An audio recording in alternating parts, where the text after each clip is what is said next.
Ami Renardo, bienvenue au Renard Ludique. Allez, aujourd'hui direction le monde des mortels et ce avec le jeu An Edge Contrived. Ici on est sur un jeu de gestion de développement avec un niveau de complexité estimé à 3,55 sur BGG. Ça sera pour 1 à 5 joueurs et on sera sur des parties d'environ 1h30. Dans An Edge Contrived, vous allez incarner des divinités qui tirent leur pouvoir de la foi des humains. Et plus ces derniers se développent et gagnent en stabilité, et plus vous allez devoir faire acte de présence pour que ces mortels ne vous oublient pas.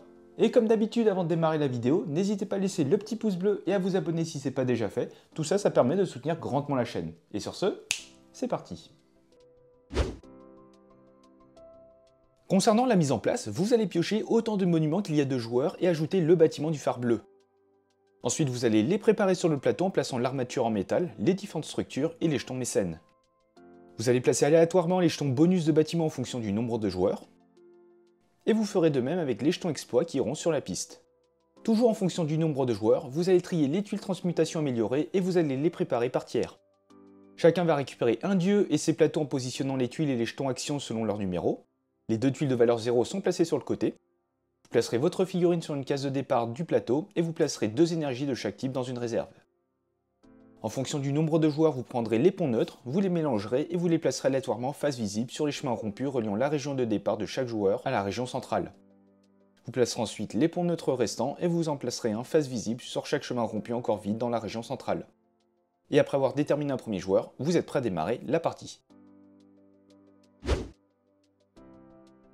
Dans une partie d'An Edge Contrived, vous allez jouer à tour de rôle jusqu'à ce que tous les monuments soient construits. Vous allez terminer ensuite le tour de table avant de passer au décompte des points, et le joueur qui en a le plus remporte la partie. A votre tour, vous pourrez soit faire un tour de progression, ce qui vous permet de faire progresser votre tuile vers la droite et de la charger en énergie, soit faire un tour d'action, vous pourrez en faire autant que vous le souhaitez en dépensant de l'énergie. Vous passerez ensuite au joueur suivant. Si vous décidez de faire un tour de progression, vous allez faire progresser votre plateau et vous allez l'alimenter pour pouvoir faire des actions par la suite. Vous choisirez alors l'une de vos 2 tuiles inactives et vous allez l'insérer sur la première position. Vous allez décaler ainsi toutes les autres tuiles. Si jamais vous aviez encore des jetons d'énergie sur la tuile qui vient d'être expulsée, elles sont épuisées. Si votre flux est chargé, vous avez la possibilité de l'épuiser pour répéter cette étape une fois de plus avec l'autre tuile inactive. Vous gagnerez les éventuels bonus des jetons conduits. Si les symboles de vos jetons sont identiques à ceux indiqués au centre de vos tuiles, vous allez récupérer le bonus du symbole en commun. On verra comment les gagner par la suite. Vous chargerez ensuite là où les tuiles qui ont été insérées en utilisant des énergies de votre réserve épuisée. Enfin, là où les tuiles qui ont été expulsées deviennent inactives. Et à l'inverse, si vous choisissez d'effectuer un tour d'action, vous allez pouvoir en effectuer en utilisant l'énergie de vos tuiles.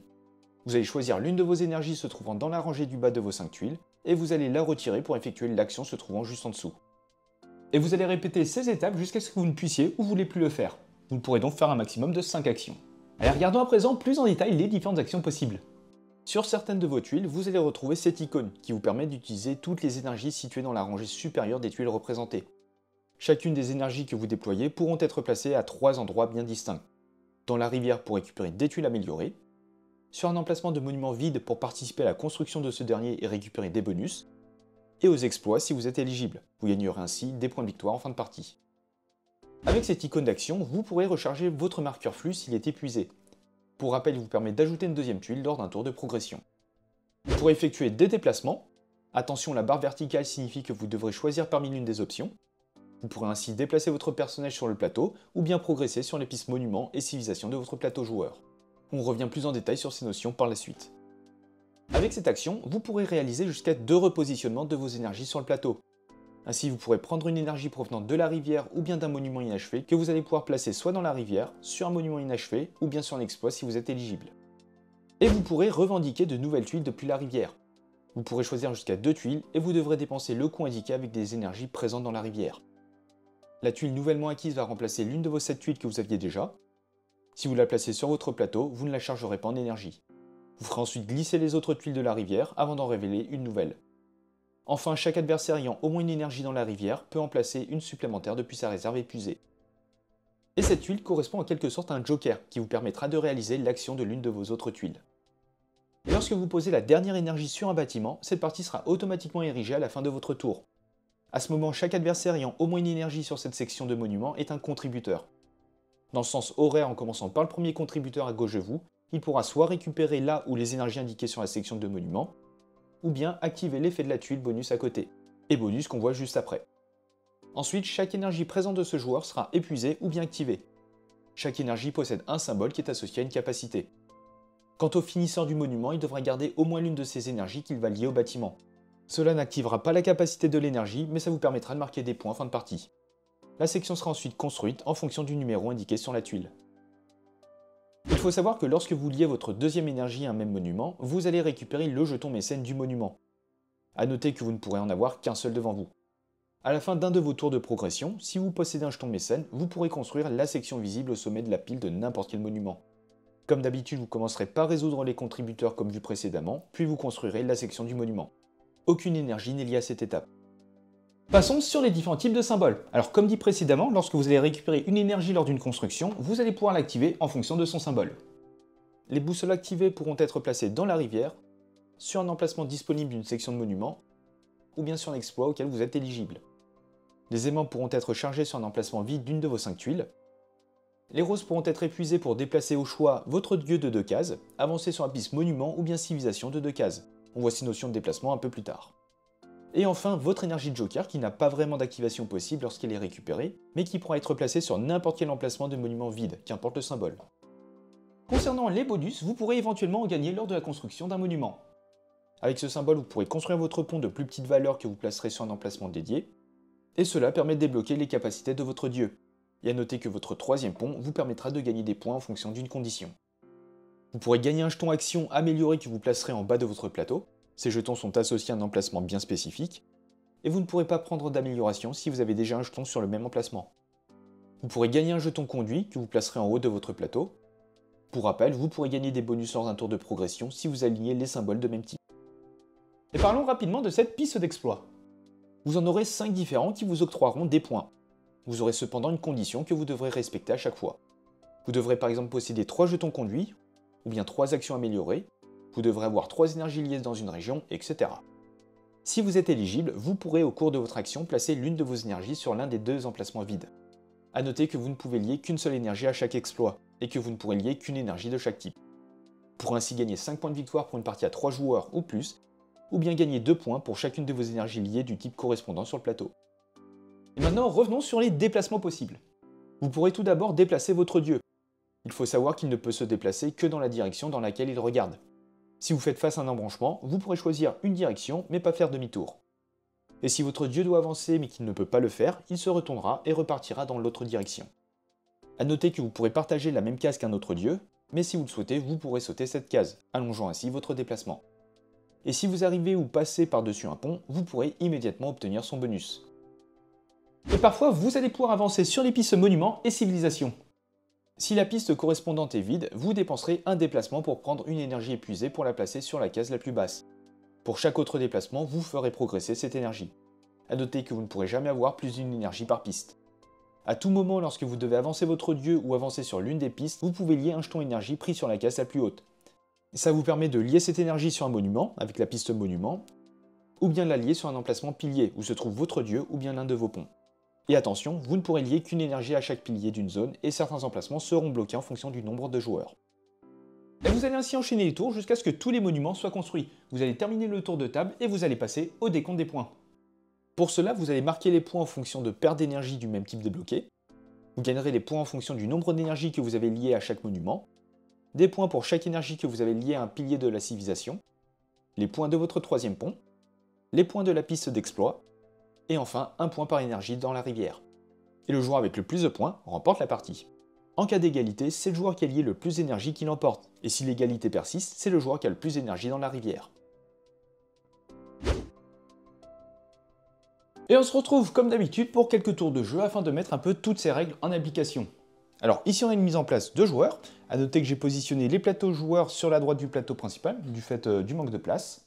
On va donc jouer avec 3 monuments, un monument par joueur plus 1, et de façon globale, la mise en place a déjà été faite. Et sans plus attendre, on va démarrer avec le tour du premier joueur. Et il va décider d'effectuer un tour de progression. Donc il va placer l'une de ses tuiles inactive, décaler le reste, et il va pouvoir charger cette tuile en énergie. Avec cette énergie et une rose en bas. A noter qu'il aurait pu utiliser son flux, mais il décide de ne pas le faire. C'est déjà au tour du joueur suivant, et il va quant à lui décider de réaliser des actions, en retirant l'énergie de la ligne du bas. Il va dans un premier temps se déplacer de 2 cases, il arrive à une intersection, il doit choisir l'un des chemins. Il va retirer cette énergie pour retirer l'une des deux énergies situées en haut. Et il va placer ce jeton sur un monument. Il va faire de même avec cette énergie pour placer la rose. Et il décide de s'arrêter là. On repasse donc au joueur orange. Et cette fois-ci, il va bien sûr faire des actions. Donc il va dépenser une énergie pour placer ce jeton ici. Il va faire de même avec cette énergie. Il va le placer sur ce monument. Il va également se déplacer de 2 cases. 1, 2. Il va utiliser son action Joker pour répéter cette action-là. Il va donc pouvoir récupérer la rose pour le placer sur ce monument. Et enfin, il va utiliser sa dernière action pour non pas récupérer une tuile, mais faire un repositionnement.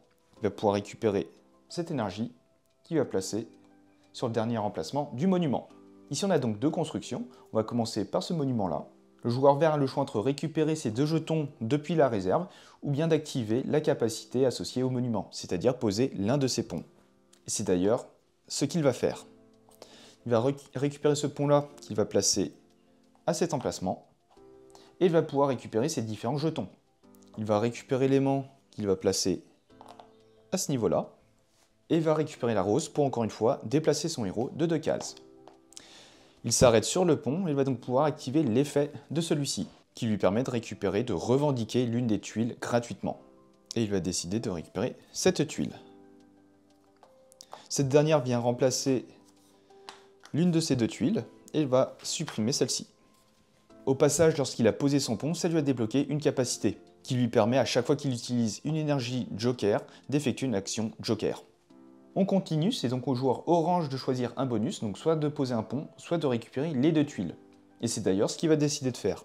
Il va donc récupérer une rosace et une rose, qui va directement épuiser. Cette énergie va être liée, ce qui va lui permettre de marquer des points en fin de partie, et on va terminer par déposer la première section du bâtiment. On passe au second. Encore une fois, il peut choisir entre récupérer de l'énergie depuis la réserve ou bien de récupérer une action améliorée. Et c'est d'ailleurs ce qu'il va faire. Et il va décider de récupérer l'action améliorée numéro 3. Alors, il va décider d'activer la rose des vents pour le placer à cet emplacement-là. Il va utiliser sa rose pour déplacer son héros de 2 cases. 1, 2. Ici, ça lui permet de récupérer n'importe quel jeton depuis la réserve, à savoir une énergie primordiale. Et il va terminer par lier cette énergie. Et bien sûr, on commence à construire le monument. Allez, on va terminer avec un dernier tour où le joueur vert va effectuer un tour de progression. Et cette fois-ci, il va utiliser son flux, ce qui va lui permettre de décaler de 2 tuiles, de 2 crans. Il va tout d'abord placer cette tuile-là, puis cette tuile-là. Ces tuiles, on va les charger en énergie. On va donc placer un jeton ici. Et on va faire comme cela. Et voilà, vous allez donc enchaîner les tours jusqu'à ce que tous les monuments soient construits et vous allez ensuite passer au décompte des points. Et le joueur qui en a le plus remporte la partie.